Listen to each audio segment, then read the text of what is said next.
তো হ্যালো বন্ধুরা, আপনারা কেমন আছেন? আশা করি ভালো আছেন আর আমিও ভালো আছি। তো আপনার সামনে নিয়ে চলে এসেছে একটা 9 ফুটের ডুম ডিসপ্লে কাউন্টার। তো এটা টোটাল একটা 6 ফুটের এসি কাউন্টার আছে এবং 3 ফুটের নন এসি। যে দোকানের নামটা দেখতে পাচ্ছেন এটা কিন্তু আমাদের কোম্পানি দিয়ে বিনামূল্যে ইনস্টল করে দেওয়া হয়, এর জন্য কোনো এক্সট্রা চার্জ নেওয়া হয় না। এবং প্রতিটা সেলফে আমরা গ্লাস দিয়েছি, আপনারা চাইলে কিন্তু স্টিলের নিতে পারেন বা আপনি স্কোয়ার পাইপের নিতে পারেন। আর এটা হচ্ছে এসি সিস্টেম, এখান থেকে ঠান্ডা হাওয়া উঠবে, তার জন্য এই ফাঁকগুলো করা আছে যাতে ওই গ্যাপ দিয়ে হাওয়াটা বেরোয়।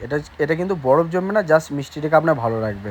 তো ওপরে যে গ্রেনাইটটা দেখছেন কতটা গ্লেজি গ্রেনাইট, এটা হচ্ছে জিরা হোয়াইট। আপনি চাইলে কিন্তু রুবি রেড, ব্ল্যাক, ব্লু যে কোনো কালার নিতে পারেন। তো প্রতিটা সেলফে যে গ্লাসটা দিয়েছি এটা কিন্তু 8 mm গ্লাস দিয়েছি, আর টোটাল যত গ্লাস আছে টোটালি কিন্তু 8 mm গ্লাস আছে। আর এপারে কিন্তু এসির জন্য ফুল আমরা কিন্তু স্লাইডিং করেছি, যাতে এর হাওয়াটা দেখুন, এটা নন এসি কাউন্টার যাতে ফুটো ফুটো করে দিয়েছি, তার কারণ হচ্ছে যাতে মিষ্টির হাওয়া ঢোকে, যাতে মিষ্টিটা ভালো থাকে। তো এদিকে আমি এসি কাউন্টারটা একবার চালিয়ে দেখাবো। এটা এসি অন করলে অন হয়ে যাবে এনসিবি। আর এটা হচ্ছে লাল মতো যেটা জ্বলছে হচ্ছে লাইটের সুইচ। তো যে কম্প্রেসারটা দিয়েছি আমরা অ্যামাজন কম্প্রেসার দিয়েছি, এটা কিন্তু ফুল 1 বছর গ্যারান্টি। 1 বছরের মধ্যে যদি কিছু হয় আপনি কিন্তু বিনামূল্যে সার্ভিস পেয়ে যাবেন। তো কাউন্টার কেমন হয়েছে অবশ্যই কমেন্ট করে